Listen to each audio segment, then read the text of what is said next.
பரணி அபியின் கையை தட்டிவிட்டு தொடர்ந்தான். எனக்கும் உன்னை பற்றி அப்படி நினைக்கும்போது கொஞ்சம் கடினமாகத்தான் இருந்தது.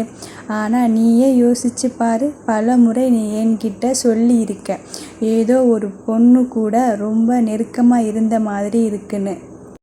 அபி: ஆமாம், அனிதா கிட்ட கூட கோடு தாண்டி பழகியது இல்லை, ஏன் லவ் யூ கூட சொல்லியது இல்லை. ஆனால் எனக்கு அந்த மாதிரி ஒரு நினைவு அடிக்கடி வந்து போகுது. பரணி: யோசிச்சு பாரு, எவ்வளவு நாளாக இந்த நினைவு வந்து போகுது. அபி நடுங்கினான். சுமார் 2 வருஷமா. பரணி: இப்போ நடந்தது எல்லாத்தையும் ஒன்று கூட்டி பார்க்கலாம். கவிதா சொன்ன அதே நாள், அதே ஹோட்டல் நாம் போனோம். 2 பேருமே போதையில் இருந்தோம். நீ உன்னோட சுய நினைவில் இல்லாமல் உங்கள் அண்ணன் மேலே இருந்த கோபத்தில் நீ உன்னோட வீல்சேர் விட்டு எழுந்து ஓடி போனேன். நான் விவேக்கை கார் பார்க்கிங் போட சொல்லி அனுப்பிவிட்டு உன்னை ரூமுக்கு அழைச்சிட்டு போனேன். ரூம் பக்கத்தில் உன்னை விட்டு டோரில் சாவி இருக்கு, உள்ளே போன்னு சொல்லி தண்ணீர் பாட்டில் வாங்க போயிட்டேன். நான் திரும்பி வரும்போது நம்ம ரூமில் மாட்டப்பட்ட சாவி துவாரத்திலேயே தொங்கிட்டு இருந்தது. நீ சாவியை எடுக்க மறந்து உள்ளே போயிட்டேன்னு நினச்சேன்.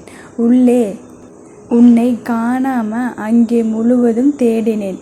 கொஞ்ச நேரம் கழித்து நீ வெறும் அண்டர்வேர் மட்டும் போட்டுட்டு பக்கத்து ரூமிலிருந்து வெளியே வந்த. உன்னை அந்த நிலையில் பார்த்துட்டு நீ ஏதோ நம்ம ரூம்னு நினச்சி அந்த ரூமில் ட்ரெஸ் கழற்றி போட்டேன்னு நினச்சேன். உன்னை நம்ம ரூமில் படுக்க வச்சுட்டு ஹோட்டல் அட்டெண்டர் கிட்ட சொல்லி அந்த ரூமில் இருக்கும் உன்னோட ட்ரெஸ் எடுத்து உனக்கு கொடுத்துட்டேன். அப்பவும் அந்த அட்டெண்டர் பையன் ஏதோ பொண்ணுன்னு சொல்லிட்டு இருந்தான். நானும் போதையில் இருந்ததாலே அதை பற்றி நினைக்கலை. ஆனால் இப்போ வீடியோ பார்க்கும்போது தான் அந்த அறையில் கவிதா இருந்திருக்கிறாள் என்று உறுதியாச்சு. அப்புறம் மறுபடி ஹோட்டல் போய் விசாரித்தேன். அந்த அட்டெண்டர் பையனை காட்டி கேட்டேன். அவன் அந்த ஹோட்டல் வேலையை விட்டு நின்றுட்டதால் அவன் முகவரி வாங்கி கொண்டு அவனையும் போய் பார்த்தேன். அவனும் விளக்கமாக சொன்னான். ஆனால் அப்போவே வீடியோ பார்த்திருந்தா கண்டுபிடிச்சிருக்கலாம். நான் இந்த வீடியோ நம்ம எதிரி கையில் கிடைச்சிடக்கூடாதுன்னு மறைக்க வாங்கிட்டு வந்தது. அதனால் அதை போட்டு கூட பார்க்காம விட்டாச்சு. அபி: அப்போ கவியோட இந்த நிலைக்கு காரணம் நான் தானா? பரணி சந்தேகமே இல்லாமல். அபி: அவ பட்ட வேதனைக்கு நான் காரணமா? பரணி: ஆமாம். அபி: நான் எப்படிடா ஒரு பொண்ணை? கேவலமாக இருக்கு. எனக்கு எங்கள் அண்ணனே பரவாயில்லை போல இருக்கு. பரணி: உன்மேல் தப்புதான், நம்ம கொள்கைக்கு விரோதமானதும் கூட. உனக்கும் கவிதாவுக்கும் கல்யாணம் ஆகலைன்னா நான் இந்த செய்தியை உன்னிடம் கொண்டு வந்திருக்க மாட்டேன். நேரே போலீஸ் ஸ்டேஷன் போய் இருப்பேன். ஆனால் இப்போ கவிதா சட்டப்படி உன்னோட மனைவி. அதுவும் இல்லாமல் அவள் இதை பற்றி என்ன நினைக்கிறாள்னு தெரிஞ்சிக்க வேண்டி இருக்கு. அவள் உன்னை தண்டிக்க நினைத்தால் என்னை மன்னிச்சிடு. எனக்கு வேறு வழி தெரியலை. நான் கவிதாவின் பக்கம்தான் இருப்பேன். அபி: தேங்க்ஸ்டா. அவள் கண்ணு முழிச்சதும் அவள் நல்லா இருக்கான்னு தெரிஞ்சுக்கிட்டு நானே போலீஸ் ஸ்டேஷன் போயிடுறேன். அபி: நான் என்ன செய்யணும்னு முடிவெடுத்துட்டேன். பரணி: வேண்டாம், அவசரப்படாதே. அவளை சுற்றி ஆபத்து இருக்கு. உன்னால் மட்டும்தான் அவளை பார்த்து கொள்ள முடியும். அபி: இல்லை, அவள் 2 வருஷமாக மனசால் ரொம்ப பாதிக்கப்பட்டு இருக்கா. எனக்கே அவளை இப்படி செய்தவனை கொல்லணும் அளவுக்கு ஆத்திரம் வருது. அது நான் தான் நினைக்கும் போது என்னால் சமாதானமாக இருக்க முடியலை. நான் இனி கவிதா கூட இருக்க மாட்டேன். அவளுக்கு ஏதும் ஆபத்து வந்துடக்கூடாது. அதனால் அவளுடைய உடல்நிலையை பார்த்துக்கிட்டு அவளை வெளிநாடு அனுப்பிடு. கவிதாவோட எதிர்காலத்துக்கும் பணத்துக்கும் நான் ஏற்பாடு பண்ணிடுறேன். பரணி: ரொம்ப சங்கடமாக இருக்கு. உனக்கு ஏன் இந்த நிலை? அபி: உடன் பிறந்தவர்கள் விரோதிகளாக நினைச்சா இதுதான் நிலை. எனக்கும் சரி, கவிக்கும் சரி. அபி: அவள் கண் விழித்தாள். என்னால் அவள் முகத்தில் விழிக்கும் திராணி இல்லை. அதனால் அவள் கண் விழிக்கும் முன் கொஞ்ச நேரம் அவளுடன் இருக்கணும்னு நினைக்கிறேன். ப்ளீஸ். பரணி, நீ போ, நான் கிளம்புறேன். கூப்பிட்டதும் நான் வரேன் சொல்லி கிளம்பினான். கொஞ்ச தூரம் நடந்து, பரணி, கவிதா உன்னை மன்னிக்கணும்னு ஆண்டவனை பிரார்த்திக்கிறேன். ஆனால் அவள் மன்னிச்சு ஏற்றுக்கிட்டா நீ ஏதும் பைத்தியக்காரனாட்டம் நீதி நியாயம் நேர்மைன்னு பேசிட்டு இருக்காம அவளோட சேர்ந்து இருக்கணும். அபி சிரித்தான். அந்த சிரிப்பின் அர்த்தம் அவன் நண்பனுக்கு புரியாமல் இல்லை. ரிஷி வீட்டிற்கு சென்று அவன் அறையில் முடங்கினான். கோகுல் கொந்தளித்தான். கல்யாணம் பண்ணிக்கிட்டு 2 மாசம்தான் ஆகுது. அதுக்குள்ள அந்த நாய்க்காக என்னுடைய மகனை இப்படி அடிச்சிருக்கான். ரிஷி, சித்தப்பா மேலே எந்த தப்பும் இல்லை, என் மேல்தான் தப்பு. கோகுல், அதுக்காக இப்படி அடிக்கணுமா? ரிஷி, அவர் நிலையில் நான் இருந்திருந்தால் கொன்னுருப்பேன்.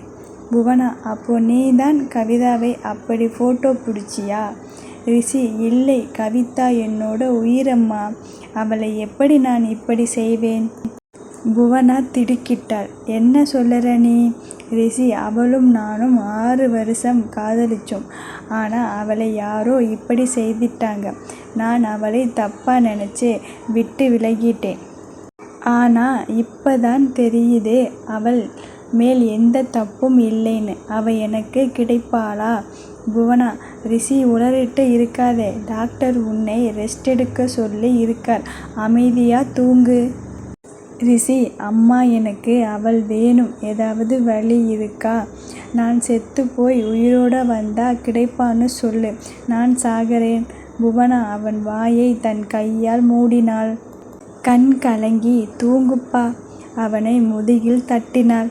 ரிஷி அவள் கையை எடுத்து, அம்மா, என்னோட தப்புக்கு பரிகாரம் ஏதாவது இருக்கா? நான் பேசினதை இல்லைன்னு மாற்ற முடியுமா? புவனா, எல்லாம் சரியாகிடும். தூங்கு. ரிஷி, அம்மா, நான் கண் காணாத எங்காவது போயிடட்டுமா? புவனா, எங்கேயும் போக வேண்டாம். தூங்கு. ரிஷி, அவளை என்னால் சித்தியா ஏற்றுக்க முடியலை. அம்மா, ஏதாவது பண்ணி மறுபடியும் 2 வருஷத்துக்கு முன்னாடி நான் போகிற மாதிரி செய்.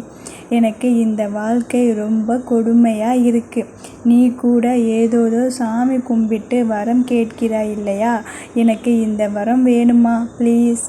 புவனா தன் மகனை அணைத்து கொண்டு கண்ணீர் விட்டாள்.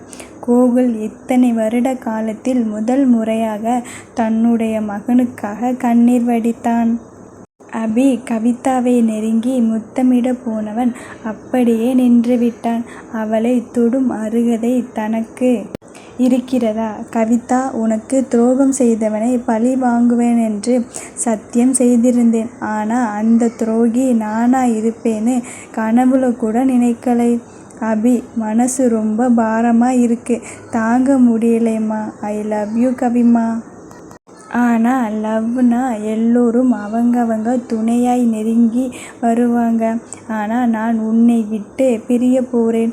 உனக்கும் எனக்கும் எதிர்காலம்னு ஒன்று இருக்கான்னு கேள்விக்குறியாக இருக்கு. இப்போ உன்கிட்ட லவ் சொல்லிட்டு இருக்கேன். பைத்தியக்காரன் மாதிரி. ஐ லவ் யூ கவி. என்னை நீ மன்னிக்காதே. அடுத்த ஜென்மம் என்று ஒன்று இருந்தால் உன்னை தேடி வந்து காதலிப்பேன். உனக்காக வாழ்வேன். உனக்காக சாவேன். I love you. சீக்கிரம் கண் முழிச்சுக்கோ. நீ நல்லா இருக்கேன்னு எனக்கு தெரியணும். ஃபோன் எடுத்து ஆனந்துக்கு டயல் செய்தான். அப்பா என்று அழைத்தவன் குரல் உடைந்து போனது. ஆனந்த், டேய், நான் அங்கேதான் வந்துட்டு இருக்கேன். 5 நிமிஷம் காத்திரு. விவேக் வந்தான். அபியை இறுக்கி கட்டிக்கொண்டான். எதுவும் பேசாமல் இருவரும் இருந்தனர். சிறிது நேரம் கழித்து, கவிதா என்னை தண்டிக்க முடிவெடுத்தால் டிவோர்ஸ் பேப்பர் தயார் செய்திடு. கவிதாவை பத்திரமா பார்த்துக்கோ. அவளுக்கு யாரும் இல்லை. அவளுக்கு ஆபத்து அதிகமாக இருக்கு. வேற யாரையாவது கல்யாணம் செய்துக்க விரும்பினா சிறப்பாக செய்திடு. ஆனால் ரிஷியை மட்டும் கல்யாணம் பண்ணிக்க வேண்டாம். விவேக் தலையாட்டினார். ஆனந்த் விரைந்தார் அபியிடம். அபி, கொஞ்சம் பொறுமையா இரு. கவிதா கிட்ட நான் பேசுகிறேன். தேவைப்பட்டா காலில் கூட விழறேன் என்று இவனை உதறிவிட்டு கண்ணம்மா கண்ணம்மா. அபி அப்பா இன்னும் அவளுக்கு சுய நினைவு வரலை. ஆனந்த் எவ்வளவு நேரம் ஆகுது? அபி 3 மணி நேரம் ஆகுது. ஆனந்த் விவேக்கிடம் டாக்டரை கூப்பிடுடா. டாக்டர் விரைந்து வந்தார். ஆனந்த் ஏன் இன்னும் கண் முழிக்கலை? டாக்டர் சார் அவங்க வைட்டல் ஆர்கன் எல்லாம் நல்லா இயங்குது. மேபி கொஞ்ச நேரம் எடுத்துக்கிறாங்கன்னு நினைக்கிறேன். டாக்டர் அவள் கன்னத்தில் தட்டினார். ஆனந்த் கண்ணம்மா கண்ணம்மா எழுந்துக்கோடா. அபி சார் அவங்க வீட்டில் தூங்கினாலே கொஞ்சம் எழுப்புறது கடினம். டாக்டர் என்ன செய்வீங்க? அபி ஈர துண்டால முகத்தை துடைத்து எழுப்புவேன். டாக்டர் இயற்கையாகவே அவங்க அப்படித்தானா இல்லை நடுவிலே அப்படியா? அபி நடுவிலே கொஞ்ச நாளாக ஸ்ட்ரெஸ்ஸுக்கு டேப்லெட் எடுத்துக்கிட்டதாகவும் அப்போவிலேருந்து இப்படினாங்க. டாக்டர் ஏதாவது அப்நார்மலாக நடந்திருக்காங்களா? அபி அப்படி ஏதும் தெரியவில்லை.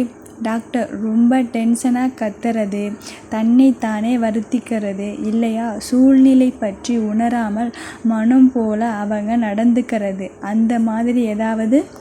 அபி சில நேரம் பார்த்திருக்கேன். தலையை முட்டிக்கிறாங்க, ரோட்டில் அழுதுகிட்டே ஓடுறாங்க. அவங்க உறவு கொள்ள சிரமப்படுறாங்க. டாக்டர் சைக்காட்ரிஸ்ட் கால் செய்கிறேன், செக் பண்ணிடலாம். அபி ஏதாவது பிரச்சனையா என்றவனின் கவலை தோய்ந்த கேள்வியை கேட்டு டாக்டர் அதெல்லாம் ஒன்றுமில்லை. சில பேரால் சில இடங்களில் சில நேரங்களில் சில விஷயங்களை தாங்க முடியாது. அவங்க மனசு அதை ஏற்றுக்கொள்ளாது. அதை எப்படி ரியாக்ட் பண்ணணும்னு தெரியாது. அதனால் இப்படி இருப்பாங்க. இது ரொம்ப சாதாரண விஷயம். சிலருக்கு இந்த பிரச்சனை தனக்கு இருக்குன்னே தெரியாமல் வாழ்ந்துட்டு இருப்பாங்க. ஆனால் பயப்பட ஒன்றுமில்லை. அவங்களால ஏதும் ஆபத்து இல்லை. ரொம்ப சின்ன வைத்தியம் கூட அவங்களுக்கு நல்ல பலனை கொடுக்கும். ஆனந்த் கண்ணம்மா கண்ணம்மா என்று அவளை தட்டினார். கவி என்றாள். அபிக்கு உடம்பு சிலிர்த்தது. ஆனந்த் முழிச்சுக்கோடா. கவி அபிமாமா.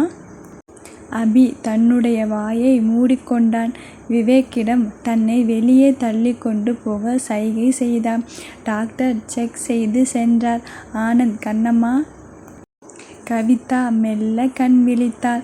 ஆனந்த் இருப்பதை பார்த்து அப்பா நான் இங்கே, மாமா எங்க? ஆனந்த் வருவான். எங்கே சொல்லு, வலிக்குதா? கவிதா இல்லையே, எனக்கு ஒன்றுமில்லை, நான் நல்லா இருக்கேன். வெளியே இருக்கும் அவை கேட்டுக்கொண்டிருந்தான். அப்பா என்னால் உங்களுக்கு ரொம்ப அவமானமாக போச்சு தானே? ஆனந்த் ஏன்? அது உங்கள் பிறந்தநாள் விழாவில் நடந்த. ஆனந்த் அதெல்லாம் ஒன்றுமில்லை. என்னை யாரை என்ன சொல்ல முடியும்? நீ மனசை குழப்பிக்காதே. உன்னை நான் முழுசா நம்புகிறேன் போதுமா? நீங்களும் மாமாவும் என்னை இப்படி தாங்குறீங்க. நான் என்ன புண்ணியம்? ஆனந்த் நீ என்னோட மருமகளா?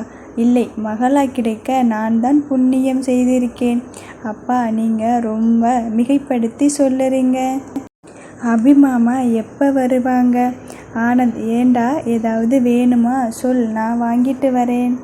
இல்லை, பார்க்கணும் போல இருக்கு. அவரை நான் கல்யாணம் பண்ணிக்கிட்டதுலேருந்து அவருக்கு ரொம்ப சங்கடத்தை கொடுத்துட்டேன். அப்பா ஒரு 2 வருஷத்துக்கு முன்னாடி அபி மாமாவை நான் சந்திச்சிருக்கணும். ஆனந்த் ஏன் அப்படி சொல்லிட்டு இருக்க? கவி இந்த சம்பவம் நடக்கிறதுக்கு அரை மணி முன்னாடி நான் அவரை பார்த்திருந்தாலும் எனக்கு ஒன்றும் நேர்ந்திருக்காது.